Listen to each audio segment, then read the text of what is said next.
जैसा कि मूवी के बाद लास्ट एपिसोड में हमने देखा कि फाइनली लुओ फैंग को अर्थ की ओनरशिप वापस मिल चुकी है और उसे सभी पावरफुल बीइंग्स ने यूनिवर्स मास्टर रिकॉग्नाइज कर लिया है। और फिर मास्टर क्यूरियोसिटी लॉर्ड ने लुओ फैंग को अपने पास बुलाकर उसे ह्यूमैनिटी के पिलर्स और पावरफुल बीइंग्स के साथ इंट्रोड्यूस करवाया था। इसी के साथ साथ उन्होंने फैंग को अपने मास्टर युआन से भी मिलवाया था, जो कि वर्चुअल यूनिवर्स के क्रिएटर हैं। और फिर एपिसोड के लास्ट में हमने देखा कि फैंग अपनी फैमिली के साथ एक क्वालिटी टाइम स्पेंड कर रहा था कि तभी उसे एंसेस्ट्रल गॉड सेट के एक गॉड का मैसेज आता है, जिस मैसेज के रिसीव होते साथ ही फैंग एंसेस्ट्रल गॉड से मिलने के लिए एंसेस्ट्रल गॉड सेट में आ जाता है। और अब यहाँ पर टू फेज एंसेस्ट्रल गॉड ने फैंग को एक मिशन दे दिया था, जिसे पूरा करने के लिए वो इस जर्नी पर निकल चुका था। अब आगे एपिसोड स्टार्ट होता है, हमें युआन और सीक्रेट रियल्म का सीन दिखाया जाता है, जहां पर हमें एक अननोन पर्सन की आवाज सुनाई पड़ती है, जो कि अपने एक ट्रेजर को दिखाते हुए कहता है, इस स्ट्रेंज ऑब्जेक्ट के मेरे पास रहते हुए इस प्रीमोडियल यूनिवर्स में कोई भी मेरा कुछ नहीं बिगाड़ सकता। इसके बाद फिर नेक्स्ट सीन में हम लुओ फैंग को देखते हैं, जो कि उस टोड को अपने हाथ में लिए इस युआन और सीक्रेट रियल्म में पहुंच चुका होता है, लेकिन अभी तक उसकी आंखें रेड नहीं हुई थी। इसलिए फैंग उसे अपनी स्टोरेज रिंग में रख लेता और फिर तेजी के साथ आगे बढ़ने लग गया था।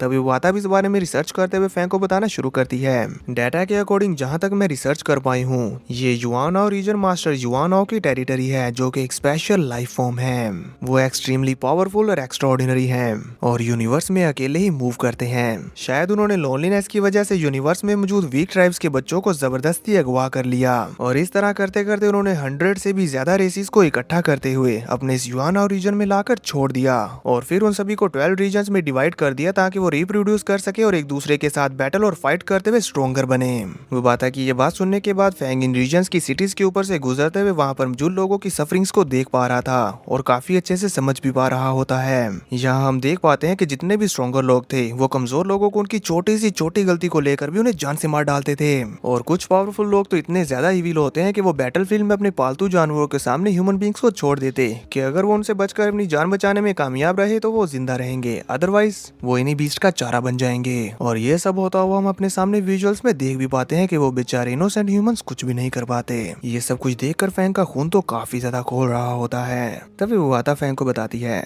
हम जिस पर्सन को ढूंढ रहे हैं उसे ऐसे ढूंढ पाना तो मुमकिन नहीं, क्योंकि इस टोड की सेंसिटी रेंज सिर्फ 100 मिलियन किलोमीटर्स है, जबकि यहाँ पर मौजूद इन कॉन्टिनेंट्स का स्मॉलेस्ट डायमीटर भी 1 लाइट ईयर है और लार्जेस्ट 8 लाइट ईयर्स है। हमें इन सभी 12 कॉन्टिनेंट्स पर सर्च करते करते tens of thousands of years लग जाएंगे। इस पर फैंग उससे कहता है, हमें इतना टाइम नहीं लगेगा, क्योंकि हमें असली मास्टरमाइंड तक पहुंचने के लिए सिर्फ एक स्टार्टिंग पॉइंट की जरूरत है और फिर सब अपने आप रिवील हो जाएगा। इसके बाद फिर फैंग ढूंढना शुरू कर देता और ऐसे ही देखते देखते 6 मंथ गुजर जाते हैं और हमें युआन और सीक्रेट रियल्म के जुई एन कॉन्टिनेंट का व्यू दिखाया जाता है, जहां पर अब फैंग अपने हाथ में उस टोड को लिए हुए तेजी के साथ फ्लाई करता हुआ जा रहा था, पर अभी तक भी उसकी आंखें रेड नहीं हुई थी। फैंग ऐसे ही आगे थोड़ी देर तक फ्लाई करता रहता है कि तभी अचानक से ही उस टोड की आंखें रेड हो जाती हैं और वो टोड जिसे मैं अभी तक स्टैचू समझ रहा था वो भी जिंदा हो जाता है। ये देखकर फैंग तो एक जगह पर रुक गया था और उसे ही ऑब्जर्व करने लगता है। तभी वाता भी वहां पर अपीयर होते हुए उसके साथ मस्ती करने लग गई थी। तो अब फैंग अपना टाइम बचाने के लिए अपनी स्पिरिचुअल पावर का इस्तेमाल करते हुए ब्रेन फील्ड से आसपास मौजूद लोगों को देखने लगता है कि आखिर वो कौन सा ऐसा इविल पर्सन है जिसकी वजह से इस टोड की आंखें रेड हुई हैं। इतने में सीन कट हो जाता है और हमें फैंग के नजदीक ही कुछ लोगों का व्यू दिखाया जाता है, जहां पर एक पर्सन अपनी जान बचाने के लिए बीस्ट के ऊपर बैठकर भाग रहा होता है, जबकि उसके पीछे एक पूरी बीस्टों की टोली लगी हुई होती है, जो कि उसका शिकार करके उसे जान से मारने के लिए भाग रहे थे। वो पर्सन यहाँ पर अपनी जान बचाकर भागते हुए बोल रहा था, मुझे अपने ट्राइब को बचाने के लिए किसी न किसी तरह करके इनके हाथों से बचकर निकलना होगा। ये कहते हुए वो अपने वेपन को भी इन पर थ्रो कर देता है कि वो इन्हें थोड़ी देर के लिए डिस्ट्रैक्ट कर पाए, लेकिन उसके इस हमले से इनको जरा सा भी फर्क नहीं पड़ता और वो सभी लोग अपनी स्पीड को और भी ज्यादा बढ़ाते हुए बोले जा रहे थे, इसे मार डालो, आज ये बचना नहीं चाहिए। कि तभी अचानक से ही उस पर्सन के सामने एक बहुत ही ज्यादा giant fire winged dragon appear हो जाता है, जिसको देखकर तो ये बचकर भाग रहा पर्सन बहुत ही ज्यादा शॉक्ड हो जाता है और सिर्फ उस फायर विंग ड्रैगन की ओरा से ही इसका बीस्ट उछलकर पीछे की तरफ गिर गया था और काफी इंजर्ड हो गया होता है। हमें देखने को मिलता है कि ये पर्सन तो ऑलरेडी काफी बुरी तरह से इंजर्ड है और खुद को संभाल भी नहीं पा रहा और अब ये जमीन पर चारों तरफ से घिर चुका है और आसमान पर ये पावरफुल फायर विंड ड्रैगन खड़ा हुआ है। उस ड्रैगन के ऊपर सवार एक पावरफुल बीइंग इस बचकर भाग रहे हुए पर्सन से कहता है, अगर तुम चाहो तो दोबारा बचकर भागने की ट्राई कर सकते हो। तभी फिर हमें उस बचकर भाग रहे हुए पर्सन को दिखाया जाता आता है जिसका कि नेम होता है बुआ, और इसकी कल्टीवेशन स्टार लेवल की है। ये एक बीस्ट राइडिंग नाइट है जो कि अपनी फैमिली को प्रोटेक्ट करने के लिए इन क्रूअल ब्लडथर्स्टी जूलियन फैक्शन के लोगों के अगेंस्ट फाइट कर रहा है। वो लोग जिन्होंने बुआ को चारों तरफ से घेरा हुआ है वो उसका एक्स वेपन उसको लौटा देते हैं ताकि वो इनके साथ फाइट कर सके और वो लोग इसका मजा उठा सके। बुआ अपने वेपन को हाथ में पकड़ते हुए खुद को संभालते हुए खड़ा होते हुए कहता है, तुम जूलियन फैक्शन के पालतू कुत्तों, मैं तुम लोगों को छोड़ूंगा नहीं, भले ही आज मैं यहाँ पर मारा क्यों ना जाऊं, फिर भी मैं अपना बदला लेने के लिए एक भूत बनकर वापस लौटूंगा और यहाँ पर मौजूद तुम सभी को चुन चुन कर मारूंगा। इस पर वो सभी लोग उस पर जोर जोर से हंसते हुए कहते हैं, तुम बेवकूफ कहीं के, अब अपनी मौत को सामने देखकर बहकी बहकी बातें कर रहे हो। और फिर वो कहते हैं, चलो इसे मार डालें, हमारे बीस्ट पहले ही भूखे हैं। इतना कहते साथ ही वो बुआ के ऊपर हमला करके उसे जान से मारने के लिए तैयार हो चुके थे कि तभी फायरविंड ड्रैगन के ऊपर से वो पावरफुल बींग बुआ के करीब आते हुए उससे कहता है, तुम्हारी फैमिली के सभी लोग बेकार कचरे हैं जिन्हें खत्म कर देना चाहिए। तुम्हारे जैसी बेकार ब्लड लाइन हमारे जूएन कॉन्टिनेंट को सिर्फ पोल्यूट कर रही है। इतना कहने के बाद वो अपने हाथ में मौजूद वाइन के गिलास से एक अच्छा सा सिप लेता है और फिर उसे तोड़ते हुए अपने सभी लोगों को ऑर्डर देता है, इसे मार डालो। इसी के साथ अब यहाँ नीचे मौजूद सभी लोग मिलकर बुआ के ऊपर हमला करने के लिए आगे बढ़ जाते हैं। इससे पहले कि इन सभी के ये अटैक्स बुआ के साथ हिट हो पाते, तभी हम देखते हैं कि अचानक से यहाँ का टाइम फ्रीज हो जाता है और हर चीज अपनी अपनी जगह पर रुक गई थी। अब फैंग यहाँ पर अपीयर होता है और वो फायर विंग ड्रैगन के ऊपर जो खड़ा हुआ पर्सन था उसको सर से पकड़ते हुए मोड़ते हुए कहता है, मैंने पहले को ढूंढ लिया। और फिर वो इसकी सारी मेमोरीज को भी चेक कर लेता है कि आखिर ये कितना ज्यादा इविल और क्रूअल है। फैंग हमें इसके पास के विजुअल्स को दिखाते हुए कहता है, ये बंदा जूलियन फैक्शन से बिलोंग करता है और इसे इसके क्रूअल और ब्लडथर्स्टी होने से ही जाना जाता है, लेकिन इसका लेवल अभी सिर्फ अनडाइंग ही है। फिर फैंग उसे छोड़कर धीरे धीरे आगे बढ़ने लगता है और कहता है, इवन वो मेन गॉड जूलियन जो कि इस फैक्शन को लीड करता है उसकी स्ट्रेंथ भी अभी सिर्फ यूनिवर्स वल्नरेबल की है। आखिर ये प्रीमोडियल यूनिवर्स के लिए खतरा कैसे हो सकता है। ये कहते हुए फैंग इस बारे में सोचते सोचते आगे बढ़ते हुए बुआ के करीब आ जाता है और इस दौरान हम देख पाते हैं कि जब फैंग बुआ के करीब आ रहा था तो वो पर्सन जो कि उस फायर विंग ड्रैगन के ऊपर सवार था और उसे उसकी क्रूएलिटी और ब्लडथर्स्टी होने से जाना जाता था, फैंग उसे हवा में ही वाइप्ड आउट करते हुए स्टारडस्ट में बदल देता है। और अब फिर यहाँ फैंग बुआ के करीब आने के बाद सिर्फ उसके फेस को ही अनफ्रीज करते हुए उससे कहता है, तुम अपनी फैमिली को प्रोटेक्ट करना चाहते हो। हमें देखने को मिलता है कि यहाँ पर बुआ तो फैंग की पावर्स को देखकर काफी ज्यादा शॉक्ड हो चुका होता है, पर तभी फैंग अपनी स्टोरी रिंग से एक ट्रेजर को निकालते हुए बुआ की तरफ भेजते हुए उससे कहता है,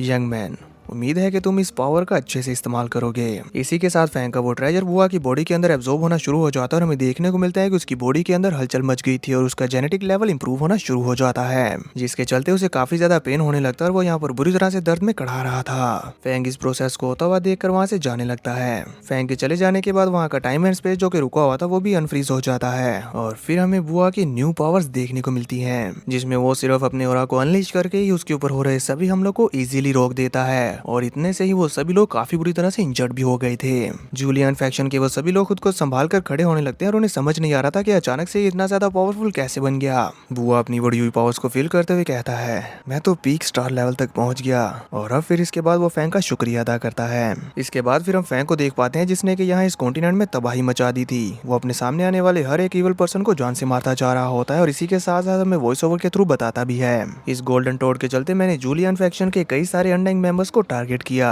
और उन्हें अपने कंट्रोल में लेकर उनकी सोल्स को सर्च करने के बाद मुझे मालूम हुआ ये सभी असल में जूलियन मेन गॉड के सोल सर्वेंट्स हैं। इतना कहते ही फैंग इन सभी लोगों को जान से मारने के बाद सीधा जूलियन मेन गॉड की तरफ आगे बढ़ने लगता है और यहाँ हमें दिखाया जाता है जूलियन मेन गॉड का पैलेस जो कि अपने थ्रोन पर बैठा होता है और उसके सामने कई सारे अनडाइंग वॉरियर्स झुके हुए थे। अब फैंग यहाँ पर अपीयर हो जाता है और इन सभी लोगों को अपने कंट्रोल में लेते हुए इन पर बिल्कुल भी रहम नहीं दिखाता और इन्हें पलक झपकने की स्पीड से भी ज्यादा तेजी के साथ जान से मार डालता है और एक झटके में ही जूलियन मेन गॉड और यहाँ पर मौजूद उसके सभी अनडाइंग लेवल के सर्वेंट्स वैनिश हो जाते हैं। पर हमें यहाँ पर देखने को मिलता है कि फैंग ने इनोसेंट लोगों को बिल्कुल भी जान से नहीं मारा था, वो इन्हें फ्री कर देता है और अब फैंग को मालूम हो गया था कि यहाँ पर जूलियन मेन गॉड से भी ज्यादा कोई हायर एग्जिस्टेंस है और वो जूलियन मेन गॉड की सोल को कंट्रोल कर रही थी। वो और कोई नहीं बल्कि इस युआनाओ सीक्रेट रियल्म का मास्टर है, मास्टर युआनाओ। अब क्योंकि फैंग को यह मालूम हो चुका था कि उसका क्लियर टारगेट कौन है, इसीलिए वो अपने गोल्डन क्योटिक विंग्स के सेकंड सबसे ज्यादा पावरफुल अटैक का इस्तेमाल करता है जो कि होता है गोल्डन किंगडम। ये एक एरिया टाइप अटैक है जिसकी पावर्स को हम पहले भी देख चुके हैं। फैंग की विंग डोमेन रिलीज हो रही होती है तभी व्यू चेंज होता है, हमें दिखाया जाता है मास्टर युआन के डिवाइन किंगडम को। हम देख पाते हैं कि मास्टर युआन यहाँ पर लावा का बात ले रहे थे और उसके अंदर बैठे हुए बोल रहे होते हैं, जैसा कि मैंने एक्सपेक्ट किया था जूलियन मारा जा चुका है और मुझे इस बात का आइडिया पहले से ही था कि जैसे ही मैं अपने प्लान को स्टार्ट करूंगा वो so called ancestral God sect जो अपने आप को प्रीमोडियल यूनिवर्स ओरिजिन का गार्डियंस कहते हैं वो जरूर इंटरफेयर करेंगे। मेरे इतना बड़ा सैक्रिफाइस करने के बाद उनको यहाँ पर इंटर होने देना इनफ नहीं है और एंसेस्ट्रल गॉड सेट का वो भेजा हुआ चूहा बहुत एरोगेंट है। अब वक्त है उसे क्रश करने का। ये कहते हुए मास्टर युआनो अपने कंफर्ट जोन से बाहर आते हुए अपने पावरफुल ऑरा को रिलीज करते हुए फैंग की तरफ बढ़ना शुरू कर देते हैं। तभी इधर दूसरी तरफ हम फैंग को देख पाते हैं जिसने कि अपनी गोल्डन किंगडम डोमेन को पूरे रीजन के अंदर फैलाया हुआ था और वो अभी भी मास्टर युआनो के स्लेव्स को टारगेट करते हुए उनको जान से मारते जा रहा था। हमें देखने को मिलता है कि अभी फैंग ने उसके 5 पावरफुल स्लेव्स को अपने कंट्रोल में लिया होता है और वो लोग यहाँ पर फैंग को अपने सामने देखकर गिड़गिड़ाती हुई आवाज में उससे बोल रहे थे, ग्रेट एंड माइटी एग्जिस्टेंस, हमारा आपको उकसाने का कोई भी इरादा नहीं था। तभी वो सभी लोग वहाँ उनकी करीब आ रही पावर्स को फील करते हुए शॉक हो जाते हैं और हमें देखने को मिलता है कि फैंग के पीछे से मास्टर युआनो का जाइंट हाथ उसे पकड़ने के लिए बढ़ रहा होता है। फैंग ने भी उसे नोटिस कर लिया था और उसकी तरफ देखते हुए कहता है, फाइनली तुम आ ही गए। दूर से हम देख पाते हैं कि मास्टर युआनो की फायर पावर्स फैंग की गोल्डन किंगडम डोमेन को क्रश करते हुए उसकी तरफ आगे बढ़ रही थी और इन दोनों की इन पावर्स के टकराव की वजह से यहाँ पर मौजूद जो आम लोग थे वो डर कर अपनी जान बचाने के लिए भाग रहे होते और बोल रहे थे, बचो, ये बहुत खतरनाक फ्लेम है। लेकिन वो इतने फास्ट नहीं थे कि वो इससे बच पाते और वो फ्लेम्स की चपेट में आ जाते हैं। पर जैसे उन्हें एहसास होता है कि ये फ्लेम उन्हें नुकसान नहीं पहुंचा रही, ये देखकर वो काफी हैरान थे। ऑफ कोर्स वो लोग मास्टर युआनो के लोग हैं, तो मास्टर युआनो की फ्लेम उन्हें नुकसान क्यों पहुंचाएगी। ये अजीब फिनोमेना देखकर वो सभी लोग काफी ज्यादा हैरान थे और उन्हें समझ नहीं आ रहा था कि आखिर क्यों। इधर फैंग मास्टर युआनो के हाथ को अपनी तरफ आता हुआ देखकर उसका सामना करने के लिए स्माइल करते हुए अपनी स्वॉर्ड से उसके ऊपर एक पावरफुल स्वॉर्ड स्लैश लगा देता है, जबकि यहाँ पीछे मौजूद उसके स्लेव्स कहते हैं, ग्रेट सुप्रीम बीइंग मास्टर युआनो, हमें बचाएं। तभी मास्टर युआनो की फ्लेम्स इन्हें फैंग की चपेट से आजाद करवा देती हैं और ये बंदा तो फ्री होते साथ ही अपनी पावर्स को रिलीज करते हुए फैंग के पीठ पीछे से उसके ऊपर हमला करने के लिए आगे बढ़ जाता है। जो नोटिस होते साथ ही फैंग अपने 9 टाइगर रिवर ट्रेजर को अनलीश कर देता है और यहाँ पर उन सभी 9 टाइगर्स ने तो इस बंदे के चीथड़े भी नहीं छोड़े थे, जो देखकर वहाँ पीछे मौजूद लोग काफी ज्यादा हैरान होते हुए कहते हैं, सिर्फ एक स्ट्राइक के साथ इन्होंने हमारे मेन गॉड गुआंगी को मार डाला। क्या इसका मतलब कि वो सुप्रीम बीइंग युआनो एक्चुअली में इनविंसिबल नहीं है। इधर मास्टर युआनो के वो सभी मासूम लोग अपने गॉड को सामने देखकर उनके सामने झुक रहे थे, जबकि इधर फैंग उनसे कहता है, मैं एंसेस्ट्रल गॉड सेट के ऑर्डर्स पर तुम्हें और तुम्हारे अंडर में पावरफुल फाइटर्स को जान से मारने के लिए आया हूँ। इस पर मास्टर युआनो, तुम्हारी ये जुर्रत,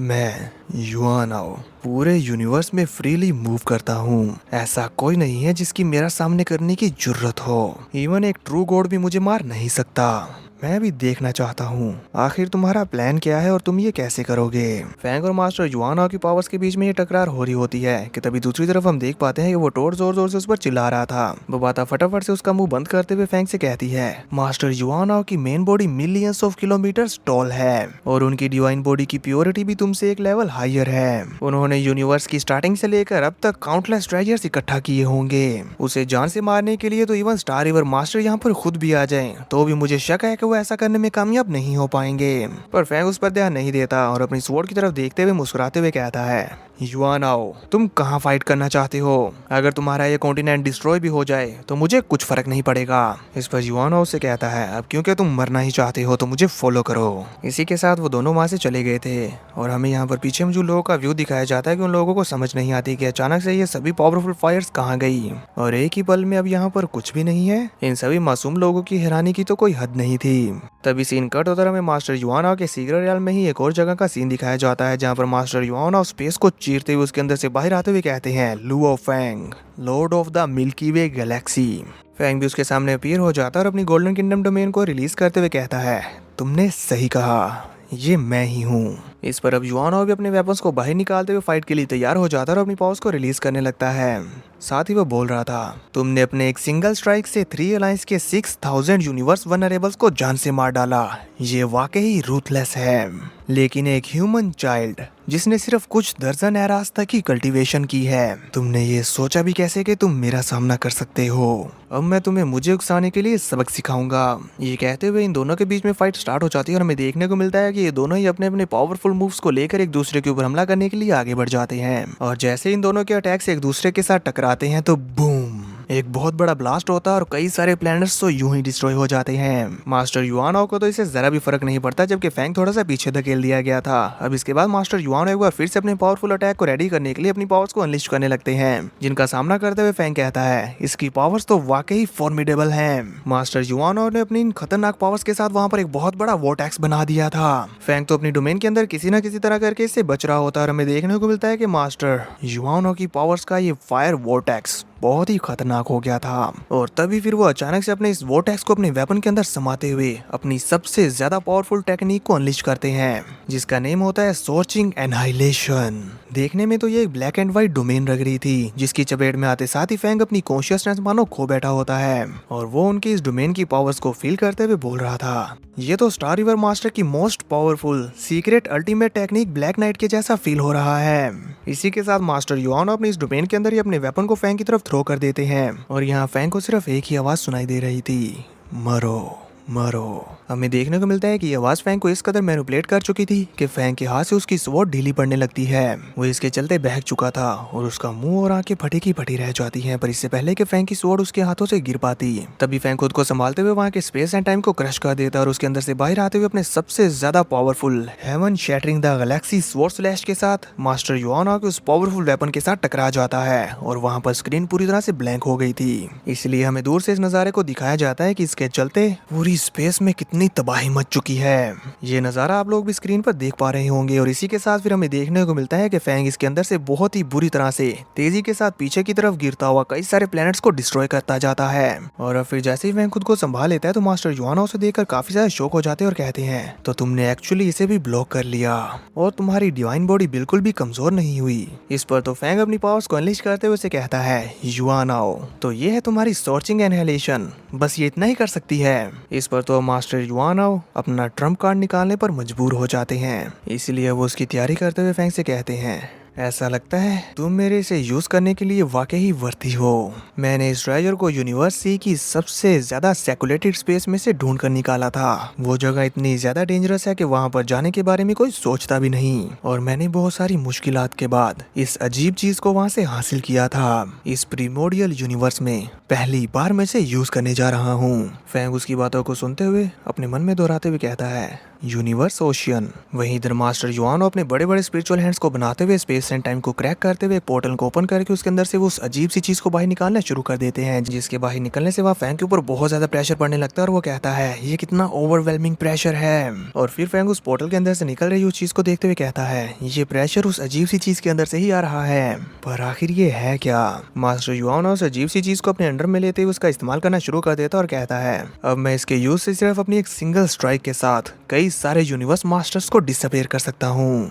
और अब मैं इसका इस्तेमाल तुम्हारे चीथड़े उड़ाने के लिए करूंगा। ये कहते हुए मास्टर युआनो अपनी टेरिफाइंग पावर्स को अनलिश करने लगते हैं। उनकी इस पावर की शॉक वेव्स तो पूरे यूनिवर्स में हर तरफ फैल चुकी थी। हमें देखने को मिलता है कि डीमन एंसेस्टर मैंगचा इस अजीब सी पावर फ्लक्चुएशंस को फील करते साथ ही जाग चुकी थी और उन्हें फौरन से ही आइडिया हो जाता है कि ये कहाँ से आ रही हैं, इसलिए वो कहती हैं ये तो युआनो रीजन से हैं। तभी नेक्स्ट सीन में हमें देखने को मिलता है कि स्टार बीस्ट एंसेस्टर तक भी ये पावर फ्लक्चुएशंस पहुंच चुकी थी और वो भी परेशान होते हुए खड़े होकर कहते हैं मास्टर युआनो एक्चुअली इस चीज को प्रीमोडियल यूनिवर्स में वापस ले आए। जर्ज रेस क्वीन को भी इस बारे में मालूम हो चुका था, इसलिए वो भी कहती हैं ये ट्रेजर एक ऐसी चीज है जिसको सभी रेसिस पाना चाहती हैं। इसी के साथ फिर नेक्स्ट सीन में हमें दिखाया जाता है कि डीमन एंसेस्टर मैंगचा स्काई वुल्फ पैलेस मास्टर को ऑर्डर दे देती हैं युआनो को मार डालो और उससे इस चीज को लेकर आओ, जिस पर स्काई वुल्फ पैलेस मास्टर कहते हैं जी। इसी के साथ ये एपिसोड यहीं पर खत्म हो जाता है। तो